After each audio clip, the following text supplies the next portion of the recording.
doanya terlebih dahulu. Oke, masuk.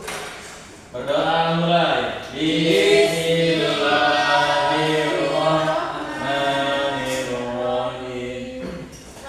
Raditu billahi rabban wa bil islami dinan wa bi Muhammadin nabiyya wa rasula. Rabbi zidni ilman warzuqni fahma. Amin. Oke, Bapak absen terlebih dahulu ya. Abdul Hakam, Hadir, Pak. Devri Fernando, Hadir. Andresa, Hadir. Andri, Hadir. Adelia, Hadira. Cepi Mariska, Hadir. Ayu. Oke, berarti hari ini hadir semua ya. Alhamdulillah. Ya, Pak. Oke anak-anak, untuk pelajaran kita hari ini kita akan mempelajari tentang kemunduran dan keruntuhan Daulah Umayyah. Nah, sebelum kita masuk ke materi, Bapak ada video cerita tentang kemunduran dan keruntuhan Daulah Umayyah. Pada anak-anak mungkin bisa menonton video terlebih dahulu.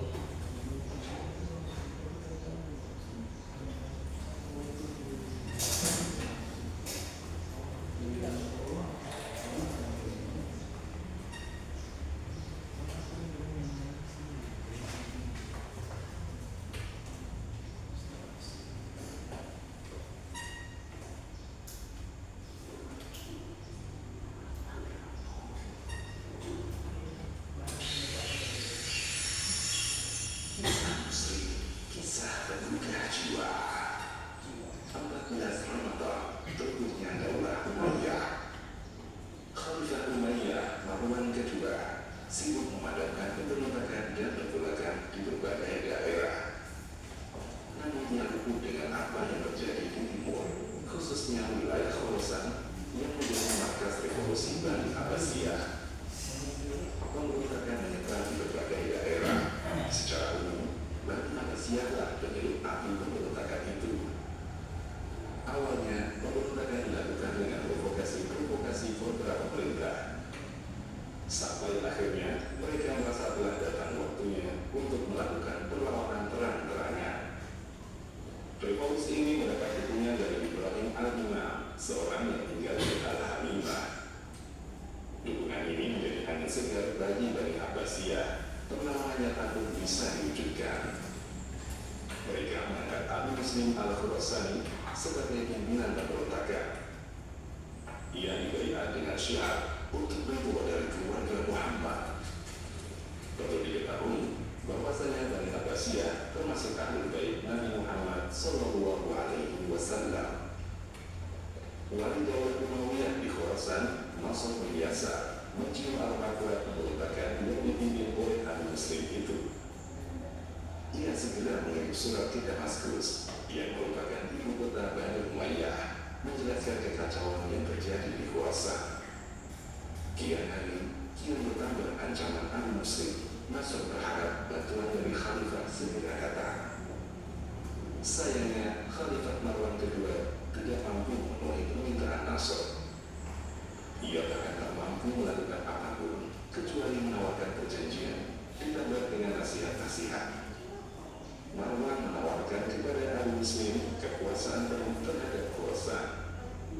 Sadar tak mendapat bantuan, Nasr bin Yasar dan orang-orang Arab yang bersamanya lari ke Naisabur. Orang-orang Abbasiyah yang ada di Irak dipimpin oleh Qatadah bin Syarif At-Ta'i segera menyusul Nasr. Mereka berhasil mengalahkan pasukan pemerintah itu. Nasr terus berlari. Selanjutnya ia berpindah ke kota Rai. Orang-orang Abbasiyah terus membunuhnya hingga akhirnya ia wafat di kota Rai pada tahun 131 Hijriah. Keberhasilan mengalahkan Nasr membuat Qatadah semakin percaya diri. Ia berangkat menuju Irak menghadapi kekuatan Daulah Umayyah di sana yang dipimpin oleh Ibnu Ubairah. Qatadah pun kembali menggapai kemenangan. Setelah itu, ia beranjak menuju Kufah. Namun tidak tenggelam saat melintasi Sungai Euphrat. Orang-orang Abbasiyah terus memobilisasi aksi mereka. Pada bulan Rabiul Awal tahun 132 Hijriah, pasukan yang dipimpin Khalid bin Qatadah memasuki Madinah. Setelah tiba di sana, Khalid menyerahkan kepemimpinan kepada Abi Salamah Al-Khilal. Ia telah membaiat Abdullah bin Muhammad bin Ali bin Abdullah bin Abbas yang lebih dikenal dengan Abu Abbas, khalifah pertama Abbasiyah di Irak. Dari Irak, Abu Abbas mengirim pasukan yang dipimpin oleh sepupunya Abdullah bin Ali. Pasukan itu berjumpa dengan pasukan Marwan di Sungai Zab, yakni anak Sungai Tigris. Orang-orang Abbasiyah berhasil memenangkan perang penting ini. Moral mereka naik, sementara Umayyah dilambang keruntuhan. Bahkan sebagian sejarawan menganggap Abbasiyah telah berhasil merebut kekuasaan Umayyah melalui perang ini, walaupun mereka belum memasuki Damaskus. Akhirnya, orang-orang Abbasiyah berhasil memasuki Damaskus pada tanggal 14 Ramadan tahun 132 Hijriah. Setelah kurang lebih 2 bulan menempuh ibu kota tersebut, runtuhlah Daulah Umayyah. Demikian Allahu a'lam.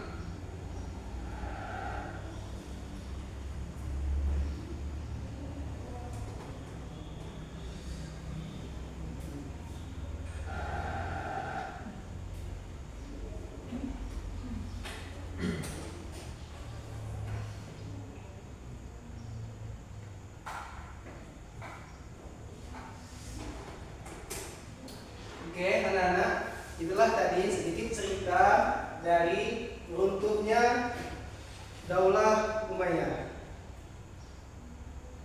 Nah, saya dari cerita tersebut ini ada 6 faktor utama kemunduran dari Daulah Umayyah. Nah, yang pertama yaitu sistem monarki absolut. Yang kedua, diskriminasi.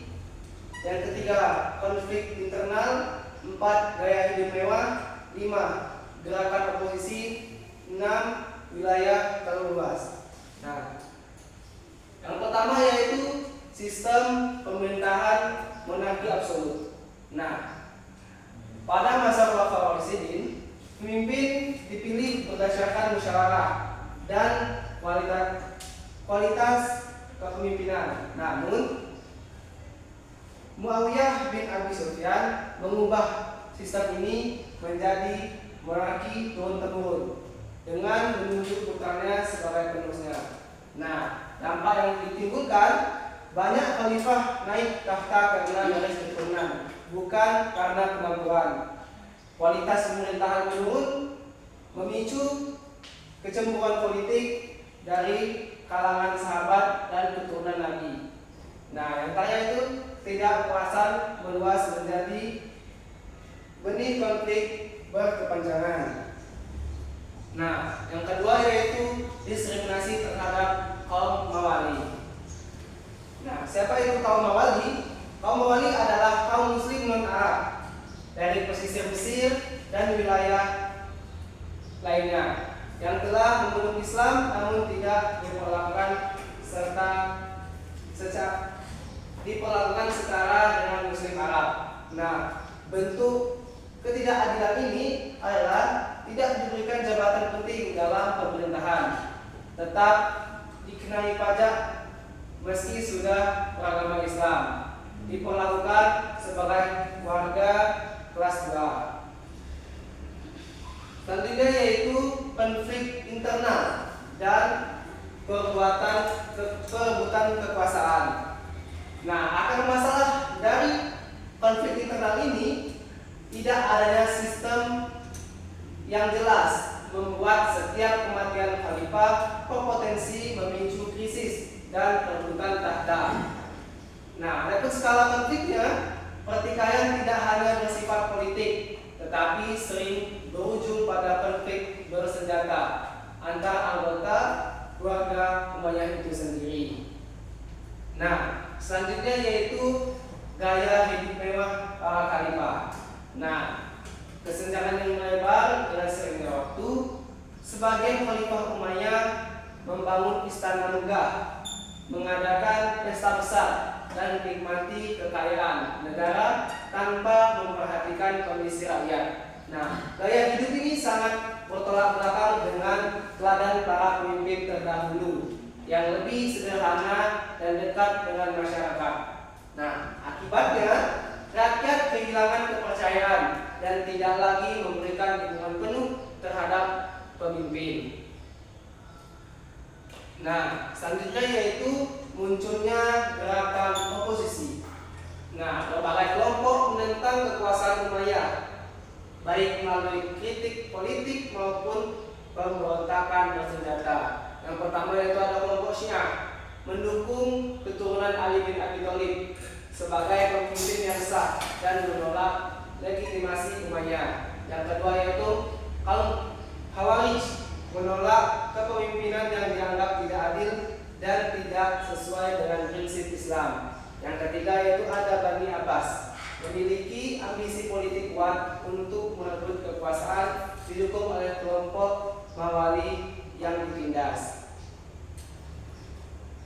Nah, yang keenam, karena wilayah terlalu luas, kejayaan yang menjadi beban wilayah Daulah Umayyah membentang dari Spanyol di barat hingga Asia Tenggara di timur. Luasnya wilayah ini pada awalnya menjadi simbol kejayaan. Nah, tantangan administrasi, teknologi komunikasi dan transportasi masih sangat terbatas. Pemerintah pusat kesulitan mengontrol daerah yang jauh. Banyak wilayah berontak karena merasa diabaikan. Nah, adapun jaringan faktor kemunduran.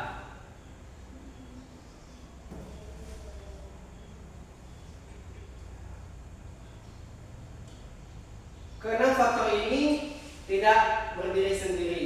Mereka saling berkaitan dan memperkuat satu sama lain yang menciptakan lingkungan kemunduran yang sulit dihentikan.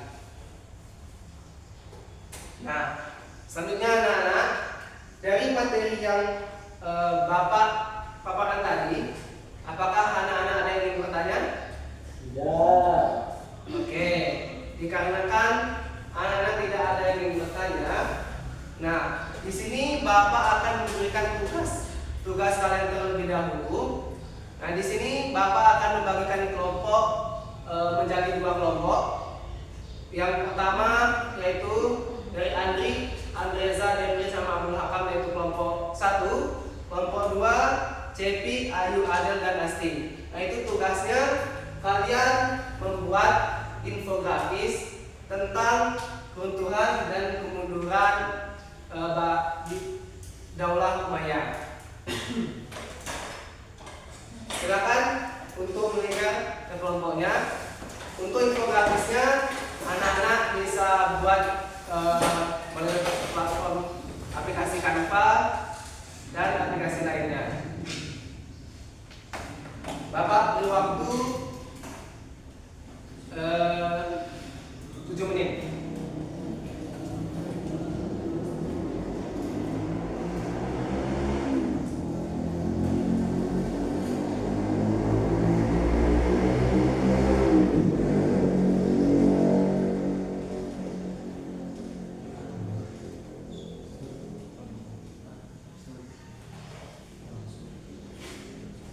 Mana kelompok 1?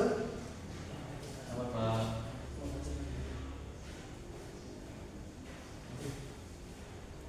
Untuk kelompok 2 gimana?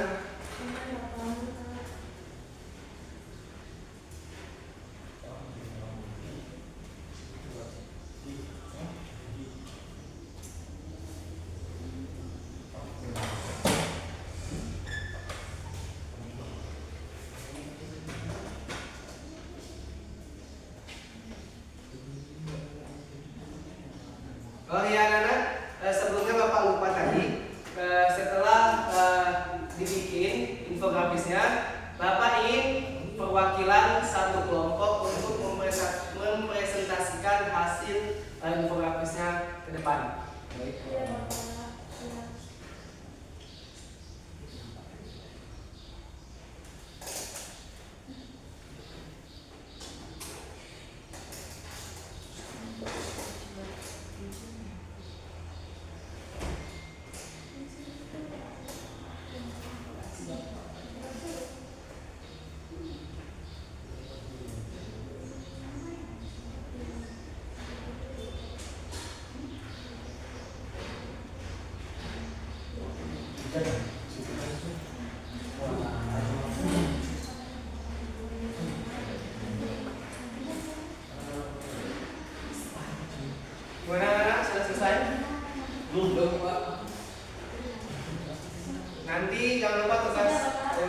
kirim ke WA ya.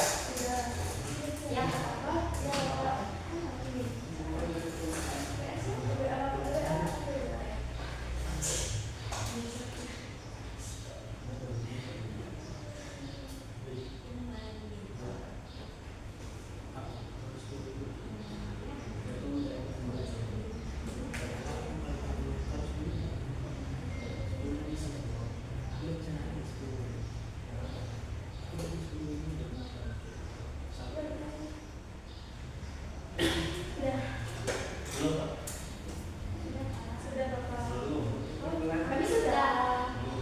Ikut kelompok satu tuh ya.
Kembali kita menunggu kelompok 1 menyelesaikan programnya kepada kelompok 2 terlebih dahulu untuk menjelaskan. Baiklah teman-teman sekalian, ini programis dari kelompok 2 setelah berdiskusi. Di mana tentunya dakwah Umayyah itu disebabkan oleh beberapa faktor. Yang pertama yaitu diskriminasi terhadap mawali, yang kedua yaitu kepemimpinan lemah atau korupsi, yang ketiga yaitu konflik internal atau disebut dengan perang saudara, munculnya gerakan perlawanan, perang Azab yaitu pada tahun 750 Masehi, dan yang terakhir yaitu pendirian dakwah Abbasiyah. Mungkin hanya itu. Oke, terima kasih.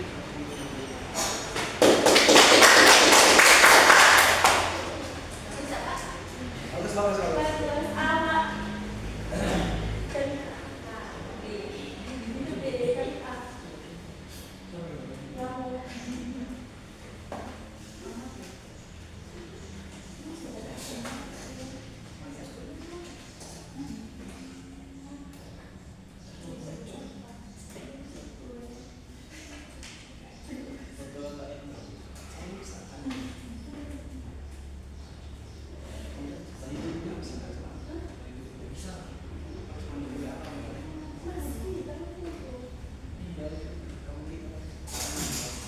Oke, selanjutnya kepada kelompok 2, kelompok 1.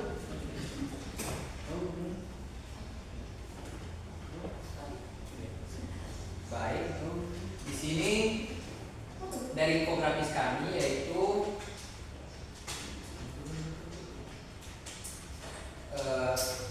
Daulah Umayyah itu berdiri pada tahun 661 Masehi. Kemudian masa kejayaannya yaitu perluasan wilayah Islam hingga Asia, Afrika Utara dan Eropa. Kemudian terjadi kemunduran yang mana diakibatkan karena masalah internal dan eksternal yang melemahkan pemerintahan. Setelah itu di tahun 750 Masehi, Daulah Umayyah mulai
kesimpulan materi kita pada hari ini.